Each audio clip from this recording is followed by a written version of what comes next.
Alors, bonjour à tous. Donc, effectivement, je suis économiste, ce qui va m'amener à faire une présentation un petit peu différente de celle que vous avez eue jusqu'à présent dans ces journées. Je travaille dans une unité de recherche du BRGM qui est basée à Montpellier et qui est composée d'hydrogéologues et d'économistes de l'environnement.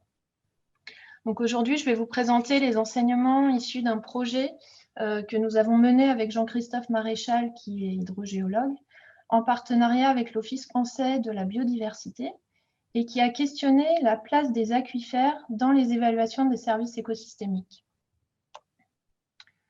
Cette réflexion, elle se base dans un contexte où les travaux sur les services écosystémiques et les solutions fondées sur la nature se sont vraiment multipliés depuis ces 15 dernières années. Alors la notion de service, elle est loin d'être nouvelle, hein, mais elle a été largement diffusée à l'échelle mondiale depuis les travaux du Millennium Ecosystem Assessment qui s'est déroulé au début des années 2000 et qui a réuni plus de 1000 scientifiques dans 95 pays sous l'égide de l'ONU pour trouver des arguments en faveur de la préservation des écosystèmes et de la biodiversité. Alors c'est un concept qui repose sur l'hypothèse que le bien-être humain il dépend de son utilisation durable des écosystèmes, que ce soit via des services dits de régulation.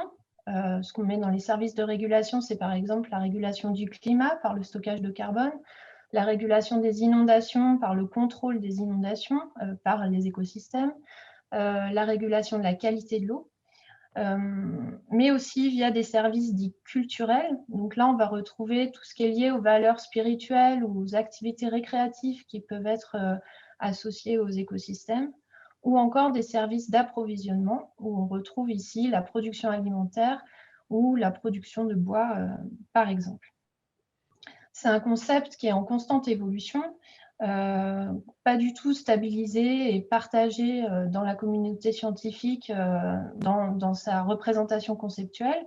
Aujourd'hui, certains parlent plutôt, par exemple, de Nature's Contributions to People, qui est un concept un peu plus englobant. Aujourd'hui, je ne vais pas du tout aborder ces différences conceptuelles parce que je n'ai pas la place pour ça. Mais sachez qu'il y a une littérature scientifique très importante sur ces sujets-là et toujours en cours aujourd'hui. Mon intervention, elle se situe plus par rapport aux travaux qui ont été réalisés par la France, puisque la France participe à ces évaluations, notamment au travers du programme EFES. Donc, c'est l'évaluation française des écosystèmes et des services écosystémiques. C'est piloté par le ministère de la Transition écologique et solidaire. Et là, les services écosystémiques sont définis comme les avantages socio-économiques tirés par l'homme de son utilisation durable des fonctions écologiques des écosystèmes. On voit ici que selon cette conception des services écosystémiques, les services se placent vraiment à l'interface entre société humaine et écosystème.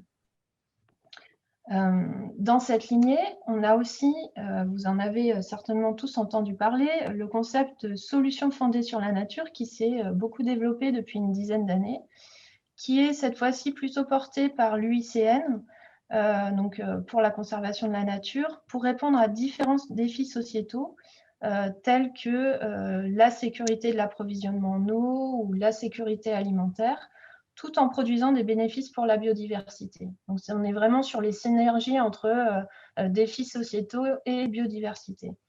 Et ces solutions, elles consistent à la fois à préserver des écosystèmes qui sont en bon état écologique, à améliorer leur gestion ou à restaurer des écosystèmes qui sont dégradés. Alors, ces concepts, ils percolent de plus en plus dans la sphère opérationnelle aujourd'hui. Ils s'inscrivent dans la planification, dans la mise en place de plusieurs types de politiques publiques, avec par exemple les plans nationaux sur la biodiversité et l'adaptation au changement climatique, ou encore les 11e programmes des agences de l'eau, qui se sont vraiment ouverts aux enjeux de biodiversité et de solutions fondées sur la nature. C'est aussi des concepts qui ont largement été utilisés dans le domaine de la gestion de l'eau, principalement, cependant, pour les écosystèmes aquatiques de surface. C'est ce qui nous amène au constat que, finalement, à l'exception de quelques travaux de recherche, Les aquifères, ils sont en général pas du tout considérés dans les travaux d'évaluation des services écosystémiques ni de conception des solutions fondées sur la nature. Les aquifères et donc une grande partie de la zone critique. Dans le projet qu'on a mené en partenariat avec l'OFB nous a permis de porter un regard sur les travaux qui avaient été réalisés dans le cadre de l'EFES, du programme EFES national, pour voir quelle était la place finalement des aquifères dans ces évaluations. Et ce qu'on a mis en évidence par rapport aux travaux qui ont été réalisés dans les différents groupes de travail qui étaient structurés par grand type d'écosystème, c'est que seule la partie supérieure, donc le sol de la zone critique, est prise en compte dans ces évaluations. Alors, quelles sont les conséquences potentielles de cet oubli? Il y en a plusieurs. Donc, d'une part, selon nous, une mauvaise évaluation des niveaux de service lorsqu'ils sont in fine dépendants des aquifères ou de la zone critique, plus généralement, mais aussi un faible niveau de protection des eaux souterraines et de la partie inférieure de la zone critique, lorsque la conception et les choix de politique publique environnementale reposent sur des démarches d'évaluation de services, qui sont du coup un petit peu, enfin, qui sont biaisées d'un point de vue conceptuel. Aujourd'hui, ce constat il est reflété par différentes initiatives, et notamment une motion qui a été déposée pour le Congrès mondial de la nature, qui demande une meilleure prise en compte du patrimoine géologique et des aires protégées dans la définition et la mise en œuvre de politiques de conservation de la nature, en essayant d'avoir une approche plus globale qui prenne en compte également les milieux souterrains. Plusieurs raisons, selon nous, peuvent expliquer l'absence de prise en compte des aquifères dans ces évaluations. Donc, bien sûr, de par leur localisation souterraine, on est sur des écosystèmes qui sont invisibles. On a une représentation qui est difficile avec d'autres écosystèmes dès lors qu'on est en cartographie en 2D, ce qui est beaucoup fait dans les évaluations par service écosystémique. On a beaucoup de cartes qui sont produites, mais qui sont bien sûr des cartes en 2D qui ne prennent pas en compte la composante souterraine. Il y a une complexité qui est liée à la mise en connexion de différents écosystèmes, donc différents types d'écosystèmes qui interagissent avec les aquifères et qui sont difficiles du coup à prendre en compte. Ce qui nous amène aussi à une diversité, une complexité de fonctionnement qui est liée aussi à la diversité géologique du territoire national, qui pour le moment n'est pas du tout reflétée dans ces évaluations. Et enfin, une relative méconnaissance de la composante biotique des aquifères, puisque les services écosystémiques, tels qu'ils sont définis, s'intéressent essentiellement à l'apport des fonctions écologiques et donc de la composante biotique des écosystèmes au bien-être humain. Pourtant, le constat, c'est de dire que les aquifères ils jouent un rôle important pour la fourniture de plusieurs services aux activités humaines, parmi lesquels, ici je vous en ai mis quelques-uns, donc ils participent à la régulation des inondations, participent au stockage et à la production naturelle d'eau de qualité, à l'alimentation en eau des écosystèmes qui sont associés, cours d'eau, zones humides, et dans certains contextes, ils peuvent également assurer un rôle d'assurance non négligeable contre des risques de sécheresse et de pollution, par exemple pour l'approvisionnement en eau potable future, mais aussi pour l'alimentation en eau des écosystèmes associés. On a qualifié ces services de services dépendants des aquifères. Ce ne sont pas des services fournis par les aquifères, mais des services qui sont à l'interface finalement des interactions entre les écosystèmes de surface et les aquifères. Du fait de la grande diversité des types d'aquifères qui sont présents sur le territoire, on va avoir des niveaux de services qui sont très variables également spatialement en fonction des fonctionnements et des types d'aquifères qui sont présents. Constat additionnel, c'est de dire aussi qu'on a une dégradation de la qualité et une surexploitation des eaux souterraines qui peuvent menacer la durabilité de ces services sur le long terme. Donc, face à ça, il y a des plans d'action aujourd'hui qui sont mis en place, par exemple avec la directive cadre sur l'eau, qui vise à reconquérir le bon état des eaux souterraines. Et ce qui se développe petit à petit aussi, ce qui est questionné petit à petit, c'est la place des solutions fondées sur la nature pour améliorer la gestion des eaux souterraines et mieux protéger les services dépendants des aquifères.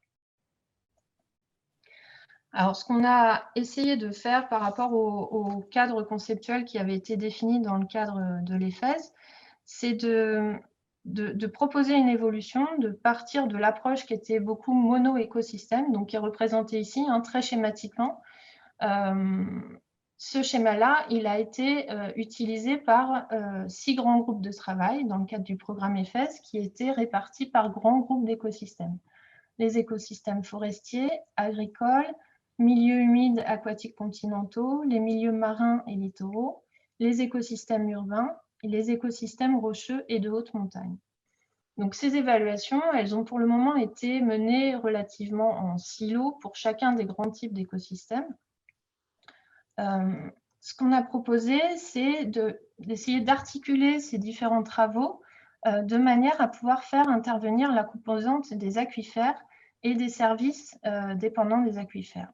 Donc ici, on retrouve une représentation simplifiée du cadre conceptuel qui est issu de ces travaux, qui rétablit, qui explicite les liens potentiels entre les écosystèmes terrestres et de surface, donc qui sont indiqués en vert, et les services associés, et les aquifères et les services dépendants des aquifères qui sont indiqués en bleu. Donc ici, on retrouve bien une influence des écosystèmes amont qui sont situés dans la zone de recharge sur les aquifères et une influence des aquifères sur les écosystèmes dépendants des eaux souterraines dans la zone exutoire. Ce que ça souligne bien, c'est qu'on va avoir des flux d'eau et de matière entre ces différents compartiments, entre ces différents types d'écosystèmes. Ce qu'illustre aussi ce schéma, c'est qu'on avait donc dans le cadre de l'EFES une représentation vraiment à l'échelle de l'écosystème.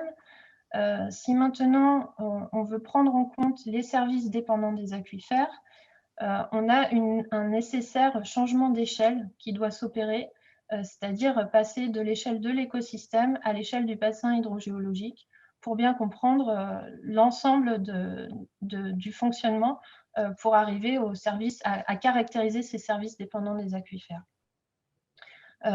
C'est aussi un changement d'échelle temporelle, puisqu'on va avoir des temps plus ou moins longs de réaction des systèmes souterrains à des changements qui vont avoir lieu en amont et avant d'observer les changements, les effets à l'aval. Pour nous, en économie, en SHS de manière générale, ce cadre conceptuel, il est important parce qu'il va nous permettre de positionner les différents types d'acteurs qu'on va étudier sur les territoires, notamment d'étudier les relations entre les acteurs qui sont plutôt situés dans les zones amont, qui doivent faire des modifications de pratique, par exemple, et les acteurs qui sont plutôt situés dans les zones aval et qui bénéficient de certains services dépendants des aquifères. De même, l'échelle temporelle est très importante à prendre en compte dans les évaluations qu'on mène, notamment en économie, pour prendre en compte le temps long de réponse des systèmes et les efforts qui sont à maintenir sur un délai parfois très important. Ici, j'ai une représentation un petit peu plus détaillée de ce schéma conceptuel. Donc, c'est exactement le même principe, c'est juste pour faire apparaître deux types d'attributs. Les attributs hydrologiques d'un côté et les attributs hydrogéologiques de l'autre. Donc, ce qu'on a défini comme attribut hydrologique, c'est la manière dont les écosystèmes influencent les nappes aquifères. Ça va être par exemple la recharge par les eaux d'infiltration, les concentrations en polluants dans ces eaux d'infiltration et leur répartition dans le temps et dans l'espace. On fait la distinction avec les attributs hydrogéologiques qui, eux, décrivent la manière dont les aquifères influencent les services. Ça va être par exemple le niveau piézométrique de la nappe, le volume qui est disponible ou la concentration en polluants dans les eaux captées par exemple, qui vont être utilisées pour produire les différents types de services. Ce qui est important ici, c'est de bien distinguer ces deux types d'attributs parce que la confusion est très régulièrement faite dans les évaluations de services écosystémiques, de considérer en fait que les services sont directement dépendants des attributs hydrologiques.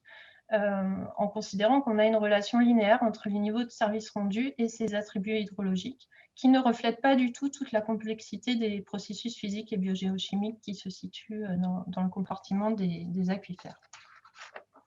Alors, en application potentielle de ce type de schéma, il y en a bien sûr plusieurs. Ici, j'ai juste choisi d'illustrer avec un exemple sur une question qui peut se poser de manière générique sur beaucoup de territoires. Quels impacts des dynamiques passées, futures d'occupation du sol et de pratique sur les aquifères et les services associés? Si on s'intéresse aux services stockage et production naturelle d'eau de qualité, mobiliser ce schéma, ça nous permet d'avoir, ça va nous permettre d'avoir une analyse dynamique, donc à la fois des dynamiques historiques et des dynamiques potentielles futures de changement d'usage des sols et des pratiques, en combinant des approches économiques et hydrogéologiques par l'utilisation de modèles notamment, et en impliquant, bon, toujours ça, les acteurs du territoire.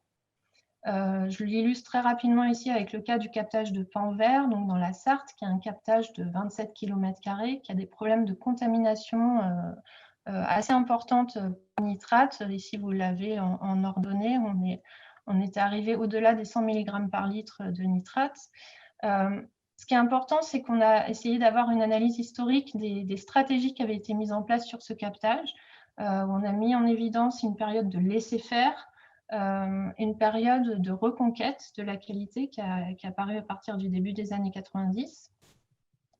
La mise en évidence également que les pratiques actuelles, si elles continuaient, elles ne permettraient pas de reconquérir durablement la qualité de l'eau du captage, et une co-construction de scénarios de reconquête avec les acteurs qui montre que, dans le meilleur des cas, un scénario qui serait faisable techniquement et acceptable localement permettrait de rétablir la qualité à l'horizon de 2045.